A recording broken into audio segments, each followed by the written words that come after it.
ज़रा सोचिए, जब हम सोशल मीडिया पर जाति, धर्म, नेताओं और सेलिब्रिटीज़ की बहस में उलझे रहते हैं, तभी दुनिया के दो सबसे ताकतवर देश अमेरिका और चीन एक ऐसी रेस दौड़ रहे हैं जो आने वाले 20 से 30 साल का भविष्य तय करेगी। ये रेस है ह्यूमनॉइड रोबोट्स की और फिजिकल एआई की। सवाल ये है कि क्या भारत इस दौड़ में शामिल है या सिर्फ दूर खड़ा होकर तमाशा देख रहा है।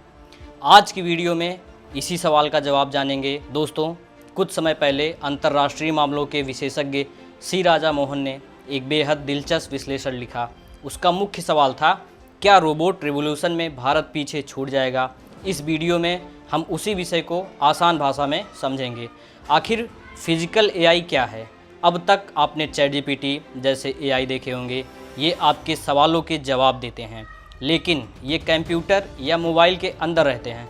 अब अगला कदम है फिजिकल एआई, यानी ऐसा एआई जिसके हाथ हों, पैर हों और चल सके, सोच सके, सामान उठा सके, फैक्ट्री में काम कर सके, अस्पताल में ऑपरेशन में मदद कर सके और ज़रूरत पड़ने पर युद्ध के मैदान तक पहुंच सके। यही है ह्यूमनॉइड रोबोट्स। अमेरिका और चीन क्या कर रहे हैं। इस समय पूरी दुनिया में सबसे बड़ी टक्कर दो देशों के बीच चल रही है। अमेरिका एआई का दिमाग बना रहा है, बेहतरीन सॉफ्टवेयर, एडवांस चिप्स और इंटेलिजेंट सिस्टम्स। वहीं चीन लाखों रोबोट्स बनाने की तैयारियां कर चुका है। यानी अगर अमेरिका ब्रेन बना रहा है तो चीन बॉडी बना रहा है और भविष्य में दोनों का मिलना दुनिया बदल सकता है। भारत कहाँ खड़ा है, यही सबसे बड़ा सवाल है। भारत आज भी अपनी सबसे बड़ी ताकत यानी सस्ते श्रम पर काफ़ी हद तक निर्भर है, लेकिन अगर फैक्ट्रियों में इंसानों की जगह रोबोट्स आने लगे तो सस्ती मजदूरी का फ़ायदा धीरे धीरे कम हो सकता है। यही वजह है कि रोबोट रिवॉल्यूशन भारत के लिए सिर्फ टेक्नोलॉजी नहीं बल्कि इकोनॉमी का भी सवाल है। क्या भारत के पास उम्मीद है? बिल्कुल है। भारत ने सर्जिकल रोबोट जैसे क्षेत्रों में अच्छा काम किया है। कई भारतीय कंपनियां वेयरहाउस, ऑटोमेशन और रोबोटिक्स पर काम कर रही हैं।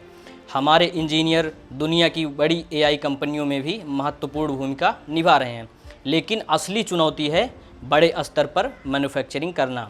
सिर्फ सॉफ्टवेयर से काम नहीं चलेगा, हार्डवेयर भी बनाना पड़ेगा, रिसर्च भी बढ़ानी होगी और इंडस्ट्री को जोखिम उठाना होगा। सबसे बड़ा सबक दोस्तों, हर बड़ी तकनीकी क्रांति पहले असंभव लगती है, जैसे कंप्यूटर, इंटरनेट, स्मार्टफोन, एआई और अब रोबोट्स। सवाल ये नहीं है कि रोबोट्स आएंगे या नहीं, सवाल ये है जब वो आएंगे तब भारत कहाँ होगा। उन देशों की सूची में जो दुनिया को रोबोट्स बेच रहे होंगे या उन देशों में जो सिर्फ रोबोट्स खरीद रहे होंगे। मुझे लगता है कि आने वाले 10 साल भारत के लिए बेहद महत्वपूर्ण होने वाले हैं।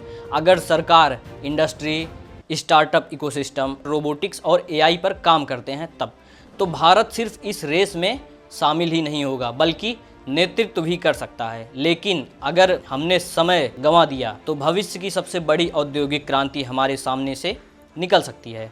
अगर आपको यह वीडियो पसंद आया हो तो इसे अपने दोस्तों के साथ शेयर ज़रूर करें। कमेंट करके बताइए, क्या आपको लगता है कि भारत रोबोट रिवॉल्यूशन के लिए तैयार है। ऐसी ही गहरी और आसान भाषा में देश दुनिया के बड़े मुद्दों को समझने के लिए संगम वॉइस को सब्सक्राइब करना मत भूलिए। मैं हिमांशु यादव, मिलते हैं अगली वीडियो में, तब तक के लिए धन्यवाद।